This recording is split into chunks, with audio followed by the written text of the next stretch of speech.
What happens when you take a costume party, mix it with E3, and move it to the other side of the world? The Tokyo Game Show. It's a dream come true for Japanese gamers, who actually got to play a handful of next-gen titles and got a sneak peek at games that are still far from release. There are also plenty of other things to peek at. You might say cosplay is a little popular with the fans, who have fans of their own. But hopefully everybody knows that's not the main attraction. It's the booth babes. And, of course, the games. We had the chance to meet with a few developers who have Xbox 360 games in the works. The biggest challenge for me with this game is teaching people to, breaking the convention of what they're doing, and the best analogy I can compare it to is, with a stealth game. Before, stealth games came along, it was still that kind of run and gun, right? Just kind of, run at your enemy and kind of, it didn't matter if you stepped, into the light, right? And then games like Thief, Metal Gear, Splinter Cell came along, and they taught you, it's a lot easier if you just avoid your enemies instead of, getting shot. And with Gears, it's going to be the same thing. You guys haven't seen some of these that we're going to show you now, so this is all fairly exclusive stuff.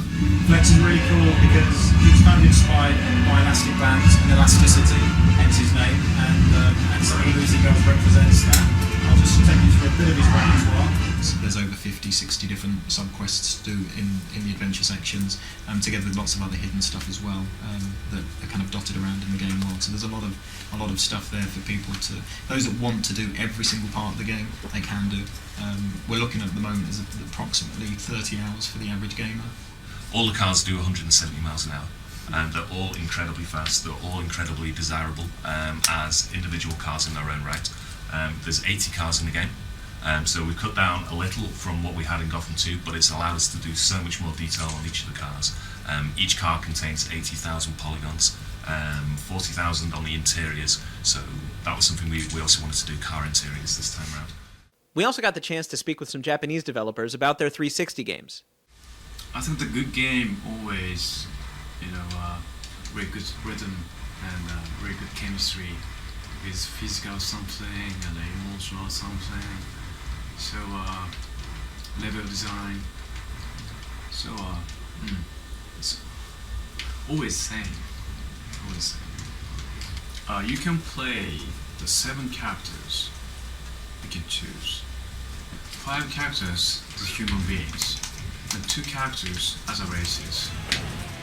Now we want to make this game a solid wrestling and fighting game as well, so we try to implement, those moves that you see in, wrestling and fighting. But at the same time, yes, there are girls, and we always keep in mind to throw in some, moves that would be more humiliating if, a girl had to do it to another girl.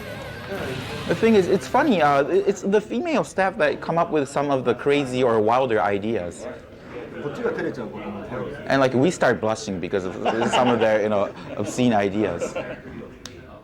It's well known that Microsoft is desperately courting the Japanese market, and their presence was definitely felt on the show floor.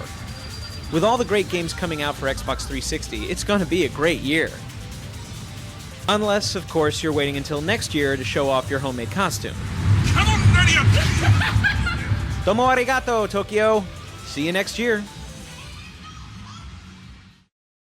And did we mention the cosplay girls?